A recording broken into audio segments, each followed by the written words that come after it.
Fala galera, beleza? Aqui é Jones e acreditem, eu vim gravar essa videoaula porque eu vou apagar o quadro, vou fazer uma aula hoje e eu pensei, poxa, o quadro tá tão bonito, né gente? Ó como tá legal.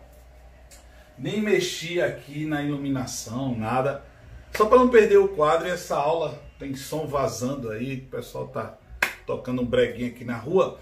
Mas vai dar para a gente sacar legal essa aula de hoje sobre o citoesqueleto das nossas células, tá? Gente, vê só. O citoesqueleto, ele é formado por um conjunto de proteínas. E essas proteínas, elas têm uma função básica, que é a manutenção estrutural da célula. E aí, o que eu estou trazendo para vocês aqui? As proteínas do citoesqueleto e suas funcionalidades específicas.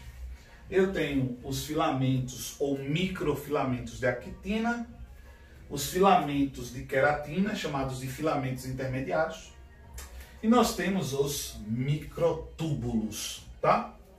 E aí, galera, você classifica o citoesqueleto, microfilamentos, filamentos intermediários e microtúbulos pelo tamanho da espessura da molécula. Então, veja que os microfilamentos têm 8 nanômetros, enquanto que os filamentos de queratina intermediário estão em média de 10 nanômetros, enquanto que os microtúbulos têm 25 nanômetros. Então a classificação é pelo tamanho, ok? Mas, gente, tem um carro na frente da minha casa tocando música de brega, né? Beleza. Mas enfim, vamos embora. Gente, o que foi que eu fiz aqui? Eu coloquei as funcionalidades e a estrutura dos filamentos de actina. Quando se fala dos microfilamentos de actina, a primeira função que vem na cabeça da gente é quando fala de actina e miosina, que são proteínas contráteis, participam da contração muscular. Mas vê, galera, o filamento de actina, ele é formado por várias unidades de proteínas globulares. Essas proteínas globulares são actina. Só que elas são chamadas de actina G, porque formam glóbulos, bolinhas. E quando você junta essas actinas G, você forma um filamento. Então você forma a actina F. Essa actina F é formada por monômeros globulares de actina. E aí, esta actina, ela está bem próxima da membrana plasmática. Ela está coladinha com a membrana plasmática. E aí ela acaba auxiliando na estrutura da célula. Então você percebe que ela dá resistência, né, à membrana celular. Faz parte da região do citoplasma que a gente chama de ectoplasma, né? Tanto é que os movimentos celulares, ciclose, formação dos chamados pseudópodes é função dos filamentos de actina pela capacidade de contração. Então ficou assim, ó. São responsáveis por dar forma à célula, são responsáveis pelas zônulas de adesão. Então, células de epitélio, deixa eu pegar aqui essa caixinha, tá? Então, aqui é uma célula, aqui é outra, elas ficam coladas umas nas outras por pontos formados, né? Esses pontinhos são formados por actina. Então, essa actina acaba juntando uma célula com a outra. A gente chama de zônulas de adesão, ou zônulas aderem, pode ser chamado assim também, tá? Transporte de organelas por conta da movimentação, a gente cita muito isso na ciclose da célula vegetal. Então, o movimento da célula vegetal vai redistribuindo as organelas citoplasmáticas, contração muscular, actina com miosina, participação do cálcio, participação da adenosina trifosfato também, tá ok? Então, vai anotando isso aí. Formação do pseudópodes por conta dos movimentos citoplasmáticos que a gente falou agora há pouco. Citocinese, cito é célula, cinese é divisão. Então, quando eu quero dividir a célula em duas, eu observo a formação de um anel Está passando um carrinho com um botijão de água mineral. Enfim. Então, quando ocorre a citocinese nas células eucariontes, elas vão estrangulando o citoplasma até se soltar.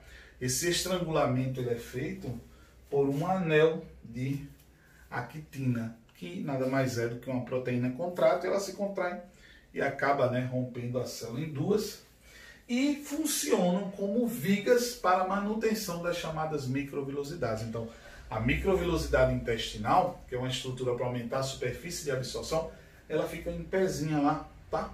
E para ela ficar em pezinha, tem que ter vigas proteicas que mantenham essa estrutura de pé. E quem mantém são os filamentos de actina.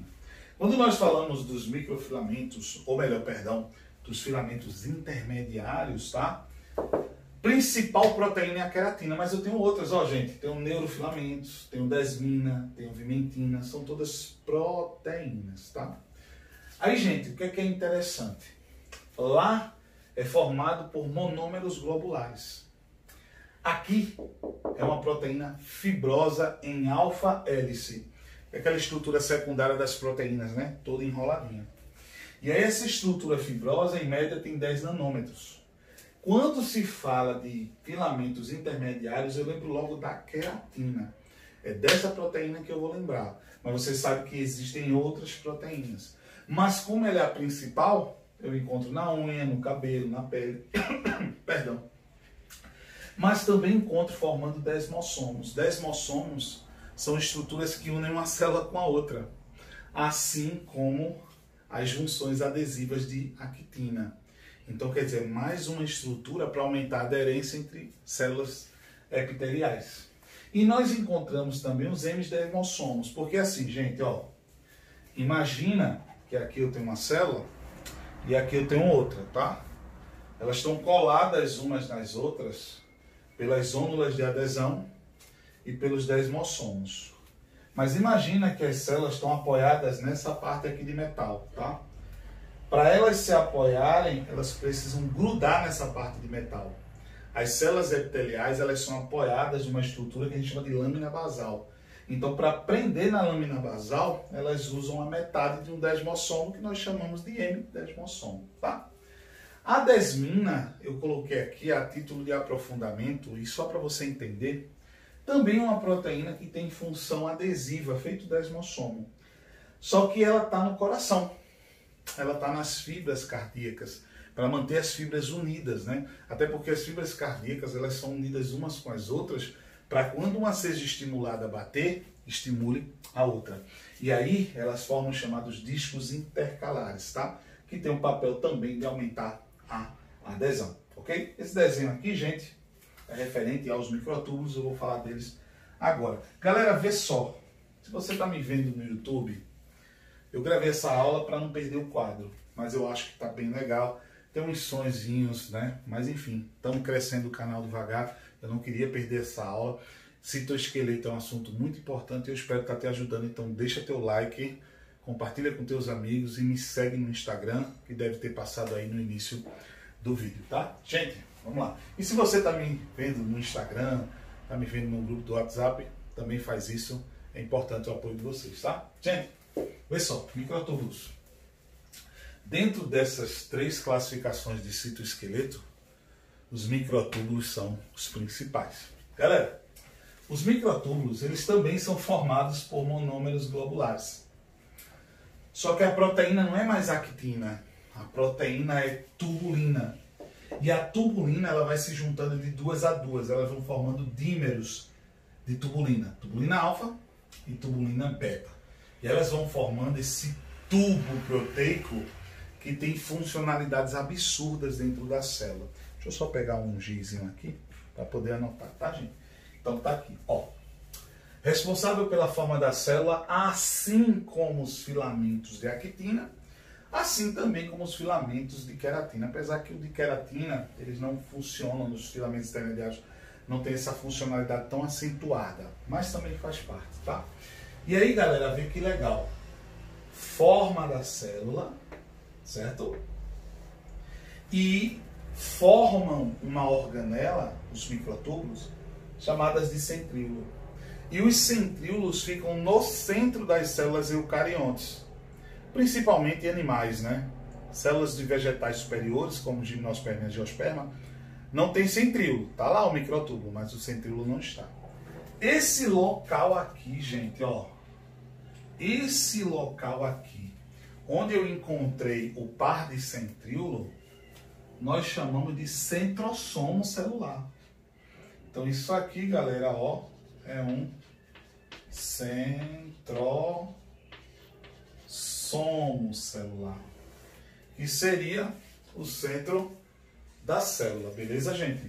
Que é onde você vai encontrar o par de centríolo, tá? Esse par de centríolo, durante a divisão celular, ele migra para polos opostos, ó. Polo oposto, eu vou até riscar de outra cor, para não confundir, tá? Aqui, ó, tem um polo e aqui está o outro. Para poder formar essa linha verde, que nós chamamos de fuso mitótico ou fuso acromático de divisão, que é para poder puxar os cromossomos, né, e dividir as cromátides irmãs, o par de cromossomos homólogos. Então, muito importante essa função do microtúbulo, tá, gente? Formação dos cílios e flagelos. Nessa aula eu não vou representar a estrutura do cílio e nem do flagelo, mas aí eu vou citar para você se ligar como é que funciona. Tem a formação do centríolo.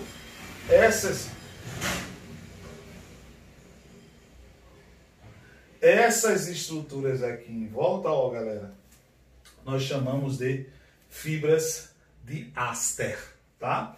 Que seriam essas projeçõezinhas menores que ficam ao lado do centríolo, tá? É formado também de microtúbulos.